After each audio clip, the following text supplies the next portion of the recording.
তাড়াতাড়ি খেতে দাও। এই তো দিচ্ছি গরম গরম ভাত, দেখো ভাত থেকে ধোয়া উঠছে। আজকে এই মাত্র ভাতটা লাগিয়েছি, ভাতটা ভীষণ ধোয়া উঠছে আজকে। সাথে দিলাম 1 হাতা খিচুড়ি, সাথে চাকা চাকা করে 2 পিস শসাও দিয়ে দিলাম, কাঁচা লঙ্কাও দিয়ে দিলাম। খিচুড়ির সাথে খাওয়ার জন্য 2 পিস বেগুন ভাজা দিলাম, দিলাম আলু বরবটি ভাজা,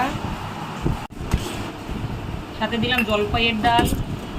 এবছরের ফার্স্ট জলপাইয়ের ডাল আমাদের এতে হলো। সাথে দিলাম পুঁই বিচির একটা তরকারি, এর মধ্যে শিম আলু বেগুন চিংড়িও দিয়েছি। এই তরকারিটা না শীতকালে খুব ভাল লাগে। সাথে দিলাম পমফ্রেটের ঝোল।